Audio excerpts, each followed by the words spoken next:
வணக்கம் நண்பர்களே.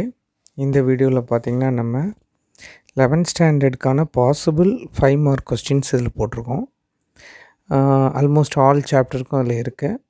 இப்போ அதில் வந்து சைடில் இயரில் கேட்டிருந்தாங்கன்னா அதை நம்ம மென்ஷன் பண்ணியிருப்போம். கேட்காததை நம்ம ரெட் கலர் இதில் கொடுத்துருக்கோம். So more than 90 marks score பண்ணணுங்கிறவங்க you just go with that red question even. அந்த ரெட் கொஸ்டின்ஸையும் படிங்க. எனக்கு சேஃபாகவே இருக்கட்டும், எனக்கு போதும் சார், கொஞ்சம் நல்ல மார்க் ஒரு 80 அப்படி வந்தால் போதும் அப்படிங்கிறவங்க you can lift that red colour question. அதான் ப்ரீவியஸாக பப்ளிக்கில் கேட்டிருக்க கொஸ்டின்ஸ் எல்லாமே important, very important, right? Other than that உங்களுக்கு வந்து 11th நான் கண்டினியூஸாக வீடியோ போட ட்ரை பண்ணுறேன். அண்டு நம்முடைய ஒரு சப்ஸ்கிரைபர் வந்து லாஸ்ட் 2 சாப்டர்ஸ் நடத்தி கேட்டிருக்காங்க. நான் அந்த 2 சாப்டர்ஸ் மட்டும் விட்டுருப்பேன்னு நினைக்கிறேன். அதையும் நான் இன் மை அப்கமிங் வீடியோஸில் நான் அதை கவர் பண்ணி தந்துடுறேன். Since I am concentrating on 12th standard, கொஞ்சம் 12th ஸ்டாண்டர்டில் ப்ராப்ளம்ஸ் பெண்டிங் இருக்கிறத கொஞ்சம் கவர் பண்ண சொல்லியிருக்காங்க. ஸோ அதுக்கான வீடியோஸ் வந்துட்டுருக்கு.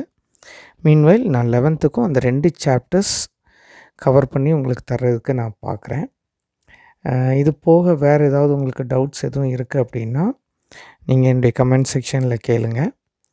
என்னால் முடிஞ்ச அளவு நான் அதுக்கு பதில் சொல்லுவேன். Because everyday use to go through the comments, whether it is positive or negative பார்ப்பேன். அதுக்கு எனக்கு தெரிஞ்சதை நான் பதில் சொல்லுவேன். So if you want anything on my side, you please ask in the comment section. I am ready to answer. So இதில் scroll பண்ணி பார்த்துக்காங்க. இந்த வீடியோ உங்களுக்கு யூஸ்ஃபுல்லாக இருக்கும்னு நான் நம்புகிறேன். Thank you very much.